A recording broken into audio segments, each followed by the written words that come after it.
Welcome, ladies and gentlemen. We are here at the home of Traffic Darkpen, somewhere in Los Angeles, and we're going to ask him a few questions. Here we go. Question number one. What skill should every man have? I think the skill that every man should have is the skill to be able to pick a lock, just in case he gets locked out of his house. Question number two. What's the most intense physical pain you have ever experienced? The worst physical pain I've ever experienced would have to be several years ago. I got whiplash, and I'm not talking about baby whiplash, I'm talking about severe whiplash where I couldn't move a tenth of an inch in any direction. I had to stay still, frozen like this. Any motion would send extreme pain all over my body, like the kind of pain you feel like you're gonna die. And I basically was like this all day. I couldn't move. I couldn't do any of this. Nothing. I was just frozen. I tried to lie down. I couldn't. So I sat in my chair, and I sat in my chair, and I sat in my chair until time went by, and eventually I healed. That was the worst pain I've ever experienced in my entire life. Question number three. What's your favorite meal? My favorite meal would be I don't know. I mean, I like Greek food. I like Mexican food. I like Indian food. My favorite food would have to be kidney. Question number four. How do you make your favorite beverage?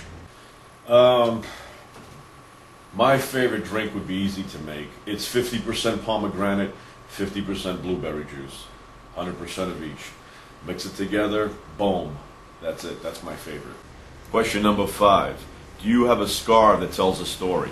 Actually, I do have a scar that tells a story. I have a couple of scars that tell stories. When I was 3 years old, me, my grandfather, and my cousins went to Jamaica Pond in Jamaica Plain, Massachusetts, and we were walking around. Well, I slipped and I fell, and I landed, either it was a glass or a sharp rock, and it cut me on my kneecap, very deep.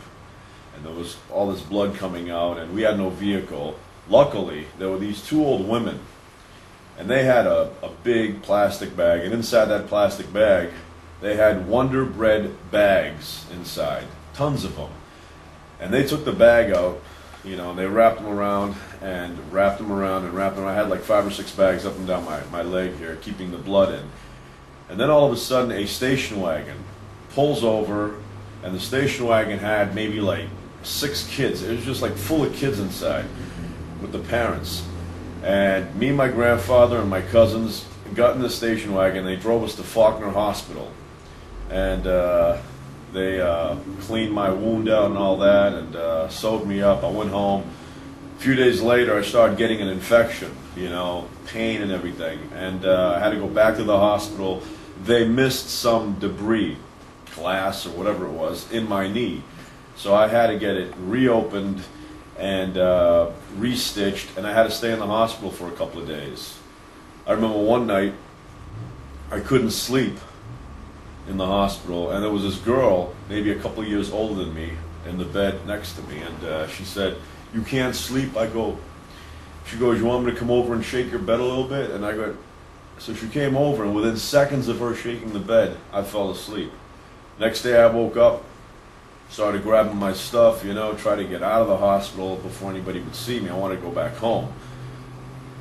I'm halfway out the door of the room, and I see my father coming up. He's like, "Where you going?" I go, "I'm going home." And they put me back in bed and all that. But yeah, I was 3 years old. And then a couple of years later,